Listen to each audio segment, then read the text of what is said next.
Hello, hello, hello. I am here with Humberto, the TEDxBlumenau Organizer, and that is, if you don't know where that is in Brazil. And he has actually we actually got connected through two different TEDx organizers that I talked to. They both spoke very highly of his experience as a TEDx organizer. He even mentored one of them, and I was like, I gotta have a conversation with this guy. He knows some magical stuff that other people should know. So that's why he's here, and I'll, give you the floor to introduce yourself now, Humberto. Hello, Ryan. Thanks for having me. My name is Humberto. I'm 33 years old. I am the organizer of TEDxBlumenau I have been for 9 years, I believe. I'm here since the start. I am the responsible of bringing the event here in the city. I am very passionate about volunteer work, and that's one of the reasons that I decided to start a TEDx event where I'm here, where I'm live actually, and delighted to be here. Thanks for having me. Yeah, of course. So you said it's cool because of the TEDx speakers, or excuse me, TEDx organizers I've spoken with, you're the only one that's been doing it for 9 years. I mean, that's Mhm. almost a decade ago, obviously. But what was that kind of decision for you like 9 years ago when you said, hey, you know what? I'm going to start a TEDx talk in my city. Let's do this. What did that look like for you? I already knew like the format and the videos. I have already watched some of them, so I had that in my mind. And we were organizing an academics event in my university, and we brought someone over to give a speech that was an organizer of TEDx in São Paulo, in the countryside of São Paulo. And then on the way from the airport to the university, we started chatting. He started telling us about me, and my friend was in the car with me, and that I think that just stuck into my mind, like, oh, I need to do this someday. This seems amazing. And then when I left college, when I graduated, I wanted to keep doing some sort of volunteer work like I did in college. And then it all came back to me. Then I called my friend and said, hey, I think it's time for us to check this TEDx thing and bring this to our city. We started with the process of application and stuff. We actually got denied twice. And then it sort of became like personal, like we need to do this right now. So we talked to a bunch of people. We understood why we were getting denied, and we understood what it meant to organize a TEDx event in our city. We applied for the third time. On the third time, Ted actually wanted to interview us, so we scheduled an interview for like 3 months ahead. We talked, we explained the whole process, our thought process, why we were still applying like for the third time. They understood it, and then we finally got our license. And ever since, we have been just like renewing the license year after year and doing event after event. It's been 23 events in 9 years. Wow, I was just under the assumption it was 9 events, but you said 9 events in 9 years, 23 events in 9 years. Yes. What does that timeline look like? Is that to a year, or what does that look like? There have been different years. There were years where we did just one in the beginning, and then we started doing two. I think the maximum we did was like 5 TEDx events in a year, which was completely insane, and we don't have that energy anymore to keep doing that. But at the same time, our TEDx events started growing up. Like we had a limitation to have only 100 people in our audience because of TED rules. And when we finally got to like the second stage where we could have more people, the event started getting more expensive to organize and more complicated to organize. So we had to like stop doing them so much. And I also believe it was important for us to do more than 2 or 3 events a year so we could like solidify our presence in the city and show everyone that lives in Blumenau that this is a stable event. We're here to stay. We are going to do this for a long time. And I think we have reached that place that we wanted to for so long. We are the biggest event in our state. We became that in 2019, and from there on, we started looking at TEDxBlumenau like, oh, we're gonna do things the way we want to do and the way we believe things are meant to happen here. So our event nowadays is like 400 to 500 people max. We don't do anything bigger than that. We believe that we are a way more powerful event when there's less people. It's warmer, it's more cozy, it's more intimate. We get to talk to everybody. We realize we are way more powerful of an event if we do it like this. So that has been happening. Nowadays, we do like 2 events a year, usually TEDxBlumenau and TEDxBlumenau Women, which is a worldwide kind of license that focuses on ideas and voices by women. And we like doing it here in Blumenau too. Well, I think you kind of touched on something that before even having, this conversation here, I was really curious with because talking to two other different TEDx organizers, they both said, I said, what was it about, TEDx Blumenau that's so special? They said they just are one of the TEDx talks that they know how to do it right. They understand the operations of it, the stage presence of it, finding the speakers, they've really got it down to a T. So when they say that, I can understand it from, my knowledge set, but when you hear that, what is it that you do right? You've fine-tuned this process over 9 years and 23 different TEDx events. What does it look like now? It's very, it's like a lot of wheels in motion, and they are working very very well with each other. I'd say we have like about 50 people in our team, all volunteers, and we have like a leadership team. We have, I think, 12 or 11 different teams, like marketing, curation, speaker coaching, sales, production, experience, a lot of different things.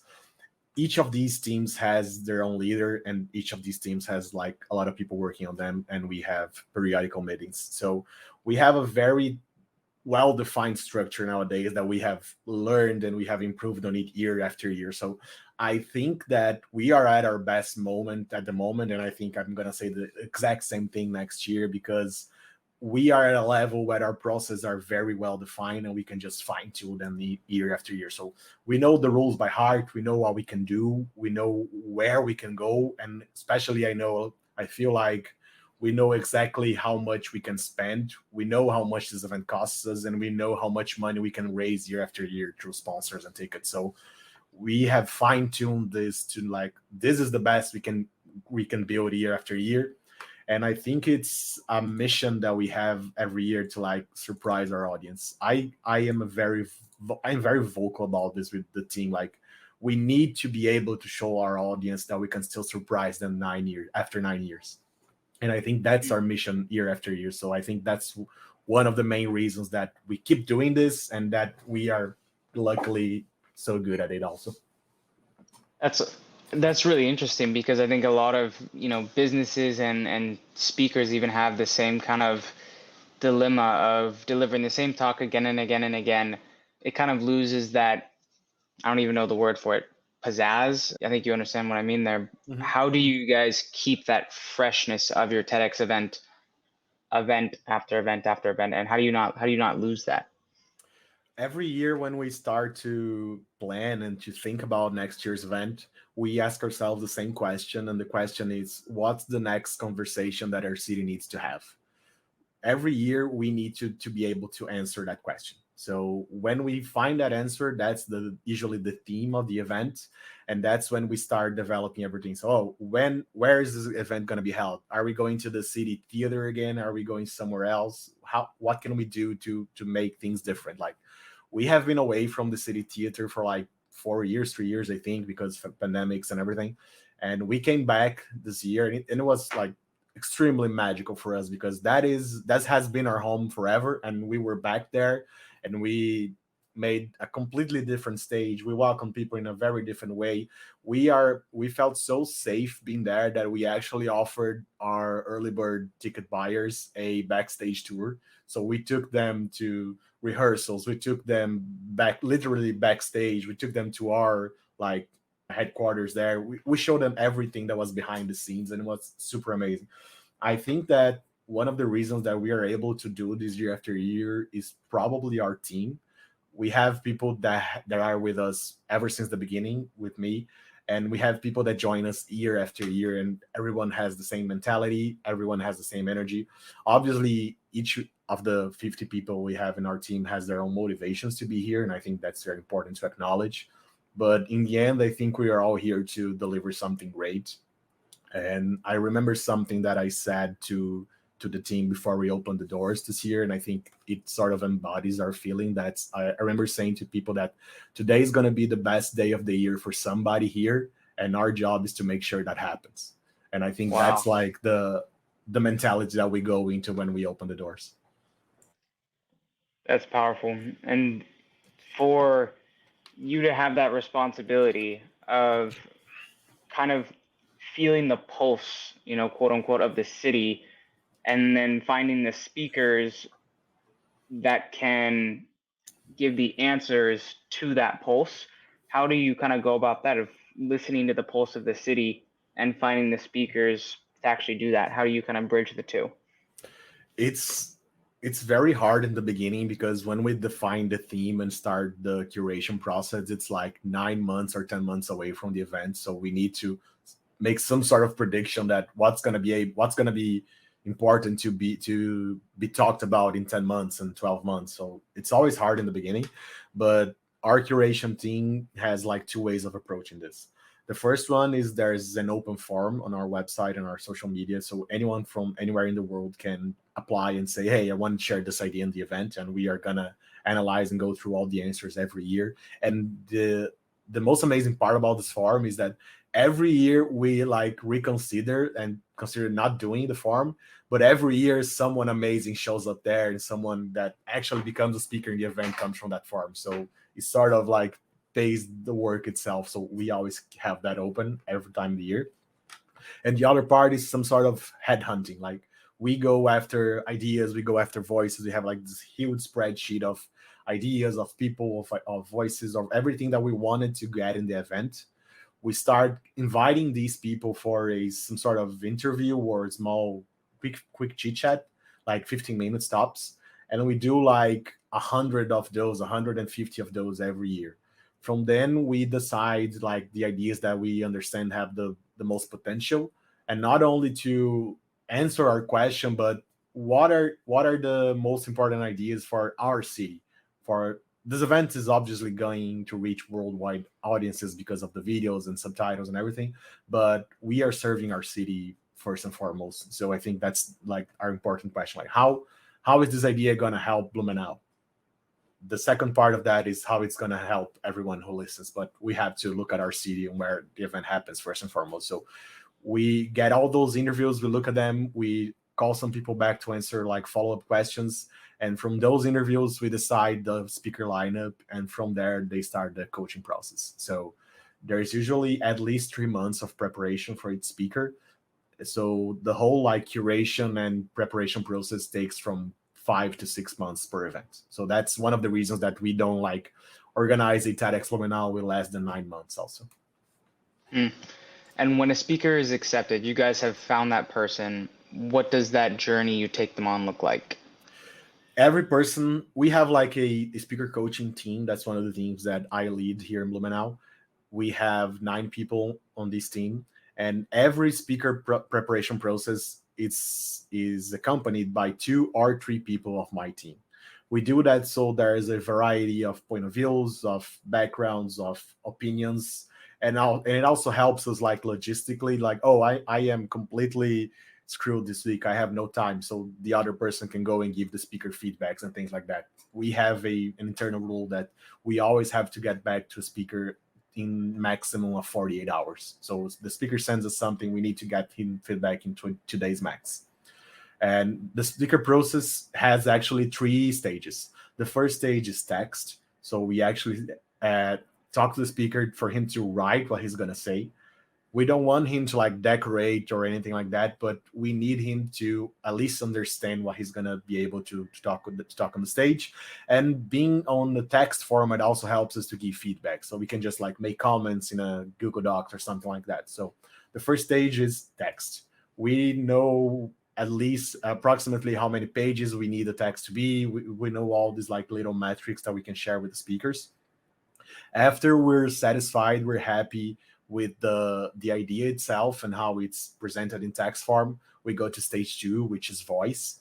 And then we start making readings of this text, and we start like getting away from it. I take public speaking sort of like being a tourist guide. Like you have your audience, you know where you're gonna go, you know all the way, all the stops you need to make. Your job as the tourist guide is to make all this journey without looking at the map. And for us, the text is that map. So we start by producing this map, we look at it, we understand this map, and we start to reproduce the journey. So the second stage is about vocally understanding the text, making adjustment to sentences, to orders, to tone, to speed, to all those little things. And when that is like ready, or at least like 80% ready, we go to stage 3, which is full-blown rehearsals. So video on, body language, slides if the speaker's going to use them, timer, everything, like the whole package the speaker's going to have on stage. That process takes at least 3 months, and it's not like defined. The process is very liquid itself. So, if we have a speaker that writes very well but it's not very fond of public speaking, so the text stage is going to be smaller and the voice stage is going to be longer. So everyone on the team has the freedom to make these adaptations on the whole process. And the last thing we do is literally a stage rehearsal. So they get to the stage, we have the theater ready one day before the event, so we can rehearse with the speakers there in the same place they're going to be in the next day, with the same microphone, with the same lights, with the same temperature, everything. So when it's like for real, when it's live, they pretty much just have to repeat what they did on the day before. So that's pretty much the process that we do preparing our speakers here. And all this experience you have from these 9 years of doing this again and really fine tuning the process, if you, knowing what you know now, could go back to the Humberto that was the Humberto that made Humberto, I hope I say that right, Humberto, Yeah. Yes. that made the decision to organize a TEDx talk 9 years ago, what would the you today tell that Humberto 9 years ago? It's funny because like I look at the first speakers I prepared on like our first event and like, oh my god, how did I do that? I had absolutely no idea what I was doing. And it's very funny to look back at those talks at the point. But I think the main thing that I would say to the past me is to believe the process, because we were literally building the plane as we were taking off and flying at that point. We wrote our own preparation process. We wrote everything that is TEDxBlumenau today was built on that first year, and we just improved on that for some sort. So I think the biggest thing would be like to trust what was being built there and the process that was being constructed, because all our bases today are from that year. So I think that's the main point. But we would be creating things there and not sure if they were like the best way to do things or the right way to do things, but that was the way that we could do it, that we believed was the best way for that year. So it worked out. Yeah, we survived. We're here. But I think the main thing is that, because that built the basis and our foundation for today. And for all these other TEDx organizers that they're in that kind of similar position that you were in 9 years ago, and two of which have, commented to me that what you do is amazing, hence why we're here today. What would you tell if you were to give like some mentorship to a TEDx organizer? They just get the license and they're like, okay, I'm ready. And then they realize, okay, oh my gosh, I got to do this. Sponsors, find the venue, find the speakers, market the event to get the ticket. Oh my gosh. What would you tell that person? I think there's actually two very important things. The first one is to read and understand and talk to people about the rules, because TEDx are self-organized events with a community that watches and offers advice as they need.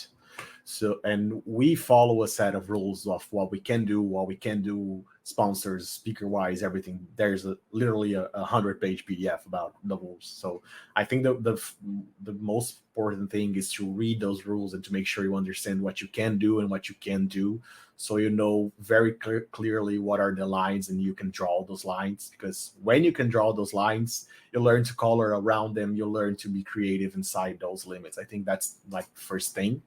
And the second thing would be to gather your team or gather the people that you want to have this journey with, and understand what's your goal and what's your voice. Like I remember hearing from TEDx Montreal that their curation process is about healing their city. And I think that's absolutely beautiful. And I think it's very important for each TEDx event to understand why they do it. So that's like my first tip to any organizer. You need to understand the rules, and you need to understand why are you doing that. TED asks us that, like, why do you want to serve this community with your events? And I think it's a very powerful answer and a very important one for you to understand. Like, we understood here in Blumenau that this is an event organized by our city and for our city as well. and that's why we do it. We want to have meaningful discussions and meaningful conversations year after year, and the way we discover that we can do that is through a TEDx event. So I think one of the most important things is for the event to find their voice and find their spot, and like, this is what we're gonna do, this is why we are doing this, and things just evolve from there on. Mm. And then question for the speakers that they want to do a TED talk or TEDx talk, excuse me, and they're from the US, for example, Mm-hmm. and they're not really sure if they can speak at TEDx events outside of the US. Mm-hmm. What message do you have for those speakers? I think it's very important for any person who wants to speak at one of these events to understand the language barriers first, because like in Blumenau, every time we consider having a speaker that is not from Brazil, we need to ask ourselves, one, if he speaks Portuguese, if he doesn't, if we have the budget to have simultaneous translation. If we have the budget, we'll consider the speaker. So I think it's important for candidates and for people that want to do this kind of talk outside of their like home language, to understand if they can do the talk in that country's language, or if that country has the budget to provide translation, because talks are about ideas and people need to understand what that speaker's saying. I think that's one of the main processes. And the other one, which hits very close to home to me, is for these people to understand where they're applying, because we are a community of organizers. We talk to each other. So if there's people who like apply to 5-6 events, we end up knowing these things, so like we talk, obviously. So I think it's important for you to understand what is the event you want to talk into, and start getting close to those people, understanding what's their curation process, and like being humble enough to understand if you have an idea that actually fits that year, that theme, or something like that.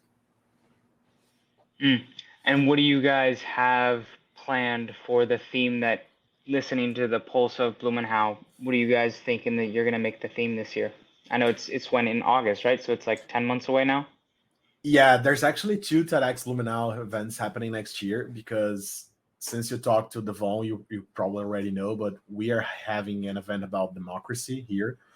TEDxBlumenau is one of the 7 TEDx events chosen to organize an event focused on democracy, collaborative futures, and things like that. So that event is happening on June for us, beginning of June, if I'm not mistaken. We're still settling dates and stuff.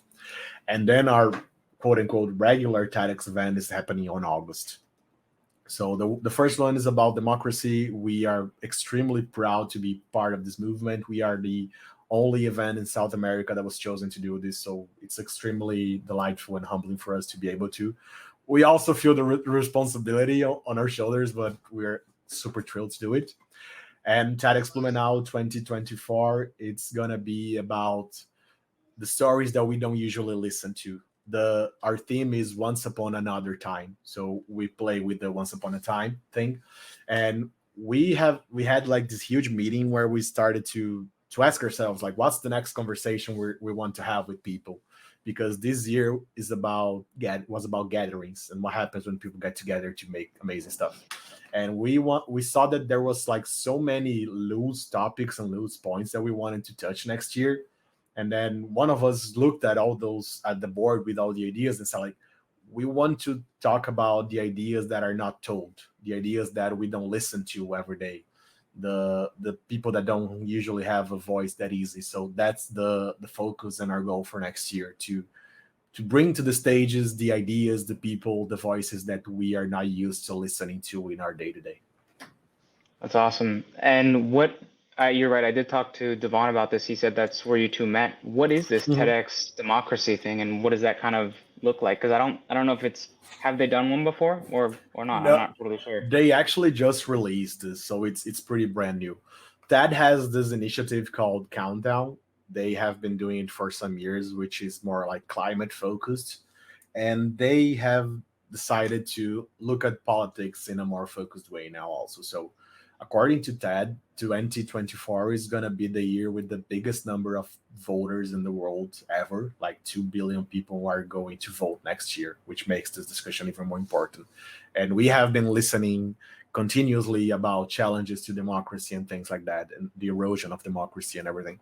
So TED decided to join the conversation and to bring some of more optimistic view to the topic. So in November 14 and 15, they just held TED Democracy, like 150 people gathered in New York to discuss democracy, future governance, and things like that. And this initiative is gonna go to the world next year with TED Ed and TEDx events. So they chose 7 TEDx events around the world who are gonna be like some sort of anchor events to spearhead this discussion about democracy. For us, it's gonna be like a smaller event. It's like 150 people. It's gonna be invite only also. So we want to make this like we are the only event in South America, so we want to do this like a continental discussion about democracy, future, and to be able to be mature enough to talk to people on both sides and have like 100, 150 people there who are mature enough and who are willing to discuss politics without like bias, partisans, or things like that. So that's what we're aiming to do. It's a brand new TED initiative, and we were extremely surprised when we were invited, but we are also extremely happy to be part of this and to do this. I mean, that's no small feat, being the only TEDx talk in all of South America and Mhm. Latin America to do so, right? So Yeah, congratulations for that, man. That's, thanks. a badge of pride for you, and a testament to your event that you've been doing. So what does it look like, a TEDx Democracy event? Are there talks, or is it more like a salon where people are just having a conversation? Or what is it like, I guess, the day to day of or the hour by hour or minute by minute Mhm. of a TEDx Democracy event? What does that look like? It's still in the works. We don't have like everything set in stone, but for us, it's gonna be about 9 speakers and 2 performances. It's gonna be like half a day long, and it's gonna end in a dinner experience for us. So we have some surprises already because we're having this event on a theater that's like 800 feet, 800 people of capacity, but we are actually bringing the whole audience to the stage. So we're gonna have the speaker and the entire audience center stage with chairs and everything. So we're not gonna use like the 800 chairs that are in the theater, and that's gonna be a surprise to the audience. So we're super happy to have that. And we're gonna end it with a dinner experience that's gonna be part of the event. So we're considering like having the last of the talks in this dinner space and not on the theater itself, not on the stage of the auditorium. So there are conversations and things happening, but for us it's like 150 people, invite only. We're gonna have a form for anyone who wants to apply to be part of this audience, and we're also gonna send some invites to like press and people that we want to be here for to make this discussion even better. And the curation process has begun 2 weeks ago. So we're searching for 9 voices, at least like 3 or 4 of them from Blumenau or from the region at least. And then the other ones can be from literally anywhere in the world. And 2 performances to at least help lighten up the mood, like music, art, something like that to complement the program. Sure, that's pretty cool. And when you go about selecting, well, I'll back up. So, having discussions with a few different TEDx organizers, it sounds like it is a personal decision of the organizer to choose to keep the talk selection of the speakers from their town or their college or their state or something like that, or to make it in their country or global. What does that kind of process look like for you and then for TEDx organizers as you understand it? This is a process that it's a little harder for us because I think that's a place where we fail a little bit. I think we should have more speakers from Blumenau and from our region. We usually have 12 to 14 speakers, and about like 2 or 3 are from the city or the region. So I think we need to do this better, and we try to do it every year better. But that's definitely a point for us to improve. And I believe it's up to each event. Like we believe that even if an idea is not from our city, but it has the potential to impact the people here and to create conversation about that topic in the city, then it's okay for us to bring this person here.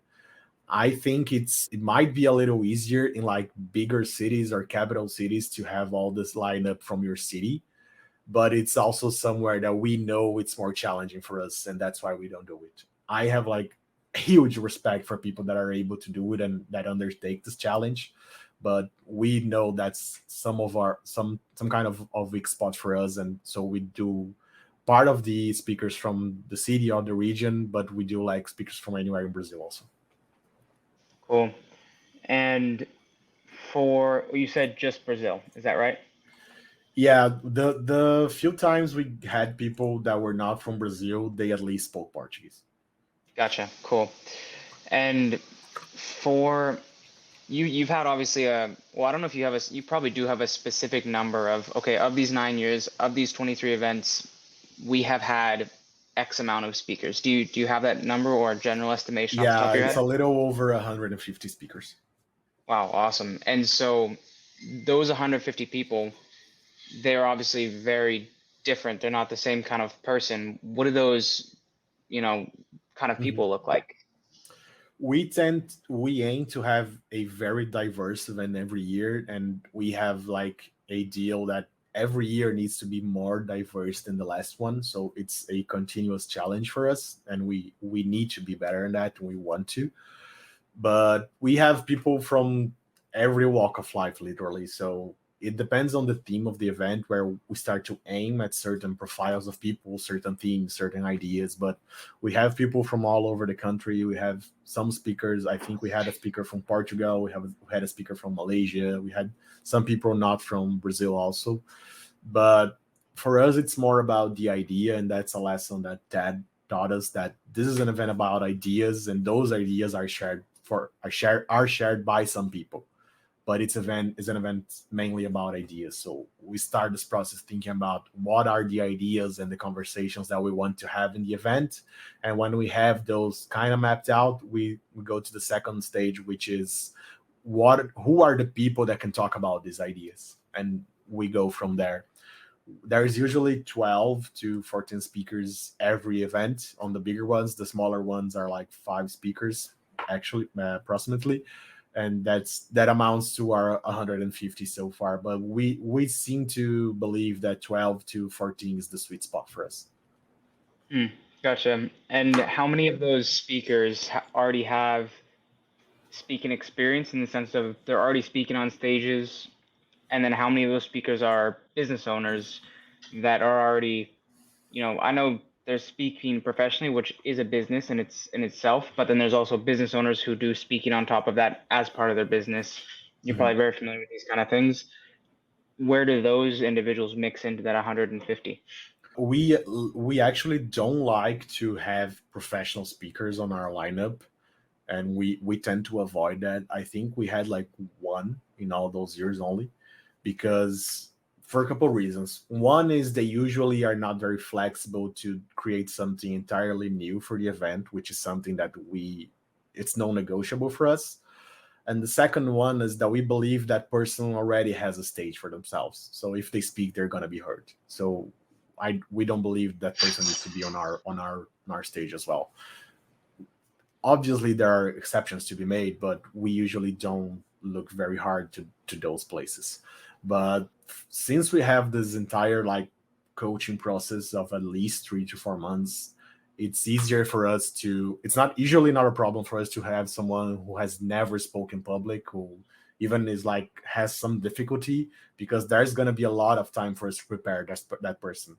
The person obviously needs to be willing to, and that's something that we felt along the years. Like, I believe the red carpet from TEDxBlumenau is to be magical. So if a speaker has prepared, has like respected the entire preparation process, the moment they step on that the carpet, they are like huge, 3 meters tall, something like that. But year after year, we see that speakers that don't respect the preparation process, they get to the stage rehearsal and they are extremely nervous. They see other people outperforming them, more ready, more concise, more focused, and they start to get more nervous. And I think it's somewhat of a science for us nowadays. Like, we get to the stage rehearsal knowing exactly what speakers are gonna nail it and what speakers are gonna be a little more troublesome because they didn't respect the preparation process itself. Hmm. And that journey for you, obviously, you've got it really honed in, and I think your TEDx talk of Blumenau it has the credibility and almost authority now within the TEDx community, where it's seen as a very credible, high-level TEDx event. What tips do you suggest for the maybe first-year TEDx organizer that they're going to have to get sponsors? And I was talking to another one. She said the more money you can get, the better the event you can hold. Mhm. So how do you guys kind of go about doing that now? And then how has that process evolved for you over the 9 years? It was always hard and very fluctuating. Like in our currency, like in reais, this event costs us from 45 to 70 grand every year. And we tend to have our tickets be as cheap as they can be because we don't want money to be like something that stops someone from going to the event. So in our currency, the event costs like 55 to 70 bucks, which is 10 to $15 if you convert it. So the biggest part of our money or of our budget doesn't come from tickets; it comes from sponsors. There were years when we had 40 to 50,000 in sponsorship money. There were years where we had like 10,000, 5,000, and we need to make the event happen anyways. I agree with the more money you have, the better the event. But I also believe that you need to create something that makes that can survive without having so much money. We know by now exactly like how much money we can raise in 6 months, in 8 months, because luckily we have sponsors that have been with us since the first event, that have been with us Right. like for 4 years, 5 years. So we know that's somewhat of a staple. They're gonna be there. We're gonna have that amount of money. But the other part is very in flow, is very fluctuating for us. So we know we need this event costs us usually 60,000, so we need to get that money with tickets, with sponsors and everything. So we actually evolved this process a lot on the last couple of years, and there's a couple of things that we do here. The first one is we have a creative director in the team. So it's a person that has the job of unifying the event visually, like sponsor activations, our digital presence, the scenography of the event. Anything needs to look pretty and to be aligned. That's one step. The other one is that we always had what we call an experience team, someone that's going to think about the experience of the attendees, of the sponsors, the speakers, and the team. Last year in 2022, we split this team in two. So there is one team now that only works with sponsors. It's the team focused on the sponsors experience on the event. So we actually have like a couple hours or a couple meetings that each sponsor can call this team to help them create their booth, their brand activation, whatever they want to go to take to the stage. Because we learned that the nicer and the cooler the event is for the sponsors, the cooler it's going to be for the audience, and obviously the better it's going to be for us also. So we actually help the sponsors to create everything that they're going to bring to the event, from the gift they're going to put there to their entire activation. It goes through us and through our team. So when we finalize or almost finalize getting all of our sponsors, we hold a workshop with them, like a brand activation workshop, and we show them firsthand like the scenography, the speakers, the theme, the visuals, everything that's going to be at the event. And we have a tool that we share with them. We call it an experience map that has all the event moments mapped out, all the feelings that we want to bring out from the people. Everything is on that map. So each sponsor takes that map with their marketing team, with their sales team, their finances team, and they can develop the activations, the gifts, and everything they want to take to the event. I think 80% at least of what the audience sees in the event starts getting built on this workshop. And we realize how much value that generates to the sponsors. And it became much easier to get money after we started doing that. And it also became much easier to retain these sponsors year after year, because they know we're going to give them our full support, and no one understands TEDxBlumenau better than us. So it's only natural for us to help them do the best they can on the event. This next question I'm going to ask you is going to be a very tough one. And I think Okay. you understand why. So, of the 150 speakers, TEDx speakers you've had at your event, which TEDx talk has stuck out to you of all of them that you say, oh yeah, what is this? Not the best, maybe it was, but one that sticks in your head today, no matter when it was, you're like, this one, Ryan, I remember this one. What is that Mhm. one, and why is it still sticking with you today? There's a couple talks from our event that I still watch and listen to from time to time. And there's one from 2016 that is my absolute favorite. It's from a rapper in Brazil called Marcelo Gugu. He is the founder of the biggest freestyle battle in the country. It's called Batalha de Santa Cruz Battle. And he also created something called Infinity Class, which is a history class, but from the optics of hip hop and black culture. And he teaches that class in public schools in São Paulo, Wow. in Brazil. He does that on like very expensive private schools and very low public schools because he wants to be on both sides. I That is my favorite talk we ever done because I think the 2016 event was very magical because we had the audience on stage and that's why we're gonna repeat it next year. He ended the talk with a freestyle spoken word he has about hip hop, and then he we asked him to do another one, which is another freestyle slash spoken word he has about love, and he dedicated it to one of the speakers that shared her love story with her late husband. It was just like this accumulation of little magical moments, and I think that makes that talk my favorite one. And also like the level of preparation, of readiness, and of certainty that speaker had on stage makes that talk like my all-time favorite for me.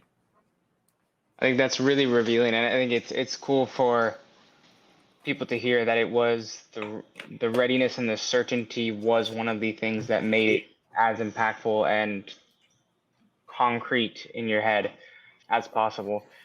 Well, I know we're going, kind of over here, but question for you, I'll kind of give you the floor. What what do you want aspiring speakers, professional speakers, TEDx speakers, TEDx organizers, business owners that are balancing speaking and business at the same time? What from all your experience do you feel is important for those people to know? I think one of the biggest things is for them to find their voice. We obviously look up to people and are inspired by people, but it's really something else when we find someone that has like a genuine voice. They have an original idea, they have a genuine voice on they are the only person in the world that could speak about that topic in that way. And that is something that we ask our speakers like, why should we choose you of all people to speak about this? And I think when the speaker can understand and can answer that question with certainty, it's a long way ahead of the others because they know their voice, they know their importance, and they know their mission. So I think for us, what something that really catches our eye is that like a speaker that understands his voice and then knows his place and his mission. I think that's one of the main things we look for. Mm. And then any message to the TEDx speaker. So me and one of my colleagues, we had a lot of conversations with TEDx speakers, and we found out about 8 out of 10 TEDx speakers don't leverage or haven't learned how to leverage their TED Talk to go speak at other events or spread their message in a different way, or kind of, it's such a valuable asset to have. Is, you've done this TEDx talk, now what? Right? So in your Mhm. experience, what would you suggest to the TEDx speaker? They've done their TEDx talk, they have this dream that they want to live. How do you suggest that they best leverage their TEDx talk? If they want to have like a career in public speaking, keynote speaking, things like that, I would say that they need to understand what's the next step of their talk. Like, can they reproduce this talk with like bigger formats, like 45 minutes or something like that, which is the usual professional speaking like time allotment? Or what's the second talk they would give? What's the continuation of that? I think it's important for someone that wants to do that professionally to be able to put that in a box and call that a product. Like this is what I talk about. You can hire this. I can talk about this any day. I don't need extra preparation. I have this talk memorized. I have this ready. I think they need to be able to box that talk or a different one and sell it like a product. I think that's a very important step.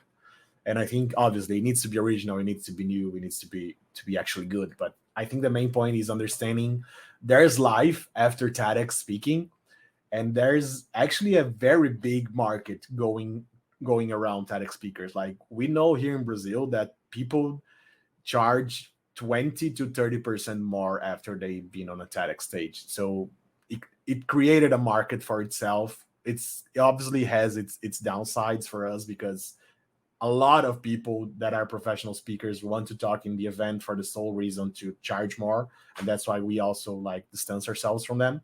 But I think the most important thing if you want to follow that career is to understand the process of preparation of that talk you just gave, and to be able to use the same process in the next time and the next and the next and next ones that you're gonna have to speak in public. Like you can use the same thought process, the same preparation process.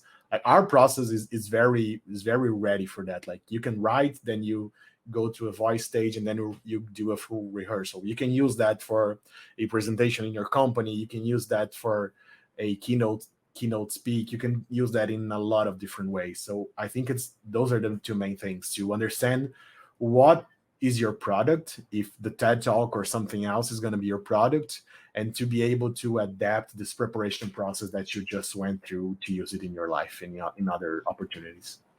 That's super valuable. Thank you for mentioning that. And you having done 9 years of this, you've probably gotten pretty good at recognizing patterns and possibly predicting future patterns with TEDx and TED. And so I ask you, from all your experience, where do you see the future of TED and TEDx going in Brazil, in the US, and then globally? Where do you see the vision going? I think that's very interesting because TEDx used to be about 18-minute talks, and we have gone down to 15, 12 minutes. There is a reason for the 18 minutes because there were a lot of researches that show that we have the complete attention of someone else for 15 minutes and it starts diminishing from there. So 18 was an approximate. And now TED does like 10 to 12 minutes. 2024 is actually going to be the first year that we in Blumenau are going to adapt to that format. So I think we are living in a generation and in a moment in time where the attention span of people is getting smaller and smaller because of social media, TikToks, and things like that. I was very hesitant to make this change because I like 18-minute talks, 15-minute talks, but I understand that's not what the audience wants. So I'm not sure where we're going from now, but I think we are in the middle of a very important and a very big shift, because if something as big as TED and TED Talks and that entire institution understood that they need to make talks smaller, I think that's something that's gonna like change the entire industry. Hmm, that's interesting. And then, well, I think that was really valuable. Is there anything else that you want to mention? And I know I appreciate you taking, extra time here to provide value from sharing your knowledge. And you probably have a lot more knowledge that, based on my knowledge set right now, questions I didn't even come up with that I think would have, you've got a lot of valuable stuff in your head from 9 years of doing it. Um, what do you think happens with TEDx in Brazil? Because I I know there's how many like big TEDx talks in Brazil are there? I know there's Blumenau, and then I'm assuming there's Sao Paulo, Rio. Yeah, there are I think like 10 to 15 big events. There are a lot Okay. of organizers here that don't actually do the event every year. They do it like every 2 years or something like that, because it's not easy to gather the sponsorship money and everything, and people don't want to go through all the stress every year. But I think we're in a very thriving moment as a community of building this image, because a lot of people in Brazil don't know TED or TEDx, and that's our mission to show them the amazing format and the amazing platform that it is. But also, a lot of people don't differentiate like TEDx Blumenau from TEDx São Paulo. For them, everything's TEDx. So it takes us a lot of work to show them that every event is organized in an independent form by an independent team and stuff like that. So I think we are actually in the moment of building community here in Brazil, like understanding the community we serve and how can we do it in a better way and in a more meaningful way as a whole, as like the TEDx organizers in Brazil. But I think, but also like on each of our cities, on each of our neighbors, I think it's an important discussion that we're having at the moment of how do we improve our community in Brazil, and that is happening as we speak. Do you feel that when you say you feel the pulse of TEDx of Blumenau to determine the theme of your talk or of your event, do you feel that TEDxBlumenau functions as almost a microcosm to the macrocosm of Brazil as a country as a whole? Not a lot of times, because I think we are in the south of Brazil, where there's like a German colonization process that happened here. So people here have their own point of views, their own beliefs, and everything that goes with that. So I think we actually work in a bubble here. Like I think that TEDxBlumenau happens in a bubble of people that have a certain alignment, a certain predicament, a certain predisposition of being there and being open to talk. And unfortunately, that's not like the majority of our city, how the majority of the city thinks. So I think we happen in a bubble of people that want to be there and want to discuss and are open to this. And I believe it's our job as organizers and as TEDxBlumenau to expand that bubble year after year to reach more people. And I'm not saying that to reach people that like us or agree with us, but people that are willing and open enough to go there and say, hey, I don't agree with you, but I'm here and I'm willing to talk and to discuss and to listen to the other side or to you guys. I think that's our lifelong mission here, is to expand that bubble. And we actually ask people every year, like, is this your first event? Have you been here before? How did you know about the event? There's like a post event survey that we send out to people.